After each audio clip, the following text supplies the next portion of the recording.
The Ardennes Offensive was a German military operation on the Western Front during World War II.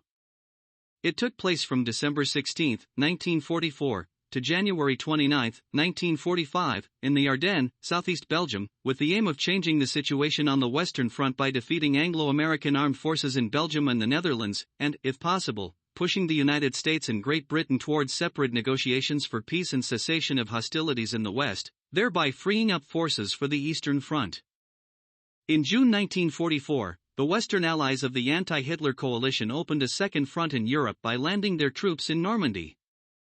By December 1944, the 1st American Army had established positions in the northern part of the Ardennes between the towns of Saint-Vith and Liège. Some of its units and elements of the 9th Army were engaged in battles in the Hurtgen Forest and on the Ruhr River, where they penetrated into German territory and created a bridgehead 50 kilometers wide and 40 kilometers deep. In the Ardennes on the Belgian-German border, the 8th American Corps from the 3rd Army was located. To the south of the Ardennes, other units of the 3rd Army had broken into the Siegfried Line, creating a bridgehead on the eastern bank of the Saar River.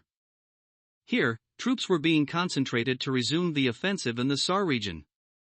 To the right of the 3rd Army, the 7th Army occupied a front that stretched from the Saar River eastward, reaching the Rhine near Karlsruhe. Troops of the 7th Army liberated the northern areas of Alsace and Lorraine at the end of November, beginning of December, and reached the borders of Germany and the Upper Rhine. The 1st French Army liberated Strasbourg on November 22, and west of the Rhine in Alsace, the Germans had troops only in the area of the city of Colmar. The Allies were preparing for a new offensive.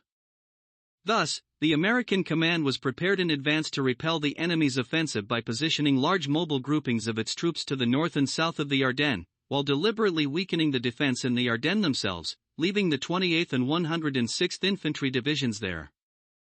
Everything happened exactly as the American commanders had calculated. German troops launched an offensive in the Ardennes, where the Allies had intentionally weakened the defense, and when the Germans broke through almost 100 kilometers to the west. American troops attacked them with their mobile groups from the 1st and 3rd Armies from the flanks, from the north and south, putting the Germans at risk of encirclement. For the Germans, such an offensive in the form of a wedge, when they are simultaneously attacked from the north and south by the enemy's mobile forces, will end in cauldron. On December 16, 1944, at the beginning of the operation, German troops managed to break through the front of the Anglo-American forces over a stretch of 80 kilometers and capture 30,000 American soldiers and officers.